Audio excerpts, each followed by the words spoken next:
दोस्तों क्या सरकार सारी मर्यादाएं भूल गई। संसद में एक महिला को बोलने तक का मौका नहीं दिया गया और उस महिला की संसदीय रद्द कर दी गई क्योंकि उसने अडानी पर सवाल कर लिए। दोस्तों हम बात कर रहे हैं महुआ मोहित्रा की। महुआ को संसद में बोलने का मौका तक नहीं दिया गया और उनकी संसदीय रद्द कर दी गई है क्योंकि उन्होंने अडानी पर सवाल किए थे। लेकिन इसके बाद महुआ ने ये मोदी सरकार से काफ़ी बड़े सवाल कर लिए हैं और उन्होंने संसद के बाहर आकर कहा कि रमेश बुदोड़ी के ऊपर जिन्होंने इतने अपशब्द बोले थे उनके ऊपर कोई भी एक्शन अभी तक नहीं हुआ है और उन्हें भाजपा सरकार ने राजस्थान के लिए टिकट दिया था। ये कैसा न्याय है जहां एक तरफ अपने लोगों को बचाया जा रहा है और दूसरे लोगों को जानबूझकर बाहर निकाला जा रहा है। मैं किसी सरकार से नहीं डरती और मैं संसद के अंदर भी बोलूंगी और बाहर आकर भी बोलती रहूंगी। Ramesh Puduri stood up and told Danish Ali, "ये भड़वा, ये कटवा, no action has been taken. Nothing has been taken. You hate minorities. You hate women. You detest Nari Shakti. You cannot handle power and authority.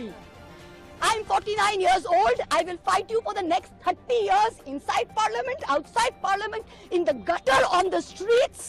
আদিম হিংস্র মানবিকতার যদি আমি কেউ হই, স্বজন হারানো শ্মশানে তোদের চিতা আমি তুলবই। We will see the end of you. Do not wonder. Punjab, Sindh, Gujarat, Maratha, Dravida, Utkala, Bongo. You don't have the Punjab.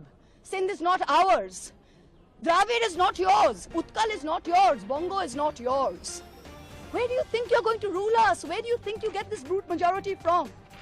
The Ethics Committee has no power to expel.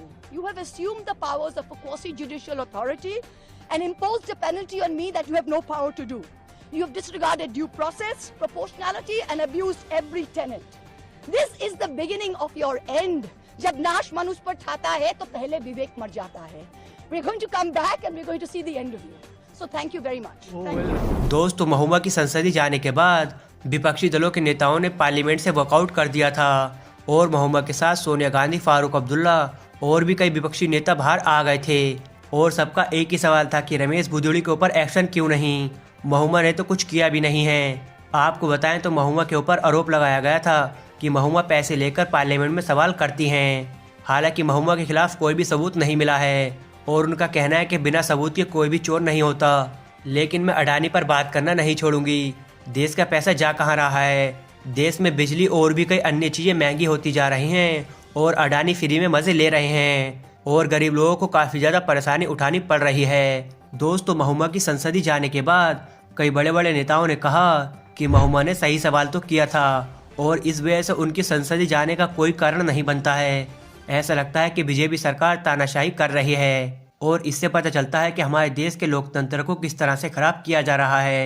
फिलहाल दोस्तों आपका बीजेपी सरकार और महुआ मोहित्रा के बारे में क्या सोचना है हमें कमेंट में जरूर बताएं और ऐसे ही न्यूज़ से जुड़े रहने के लिए हमारे चैनल को सब्सक्राइब जरूर से करें।